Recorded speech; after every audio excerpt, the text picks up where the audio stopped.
যত্ন আর দায়িত্ব জিনিসটা আলাদা। বিয়ের পরে আর সম্পর্কে যত্ন থাকে না, থাকে শুধু দায়িত্ব আর দায়িত্ব।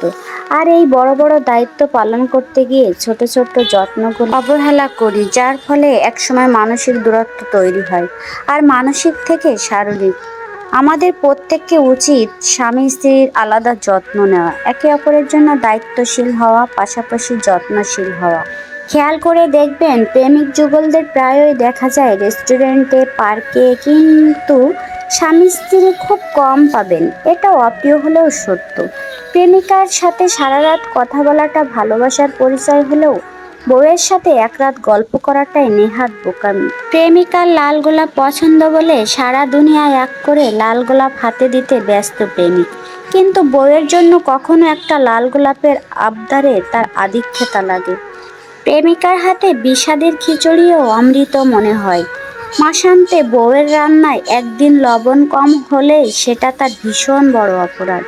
প্রেমিকার জন্মদিনে মাথায় শুধু তাকে সারপ্রাইজ দেওয়ার চিন্তা ঘুরপাক করে, আর স্ত্রীর বেলায় হিসেবটা শুধু পাওনার দুয়ারে গিয়েই ঠেকে।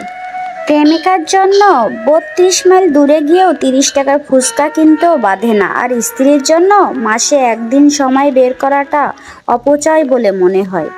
প্রেমিকা অসুস্থ হলে ১০ মিনিট পর পরই তার খোঁজ নেওয়াটা কেয়ার বলে গণ্য, আর স্ত্রী অসুস্থ হলে কেয়ার দরকার হয় না, বিরক্ত লাগে, বিরক্ত।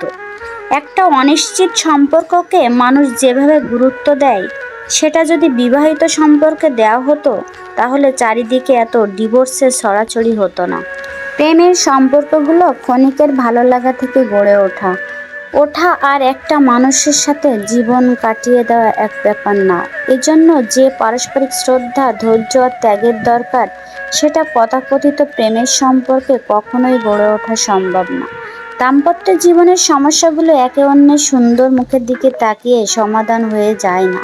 মনোমালিন্যের সময়টাতে পার্কে বসে ফুল বিনিময়ের স্মৃতিচারণে খ্যাত দূর হয় না, আরো বাড়ে। তাই এসব না করে আল্লাহ যাকে আপনাকে জীবনসঙ্গী হিসেবে দান করেছেন, তাকেই ভালোবাসুন, তাকেই জীবন সঙ্গিনী হিসেবে মেনে নিয়ে সন্তুষ্ট থাকুন।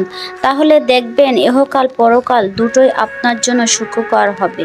কথাগুলো বাস্তব সমাজের চিত্র থেকে তুলে ধরা। ভালো লাগলে অবশ্যই লাইক, কমেন্ট, শেয়ার করে দিবেন। আর যে যেখানে আছেন অনেক বেশি ভালো থাকবেন। ধন্যবাদ সবাইকে। আল্লাহ হাফেজ।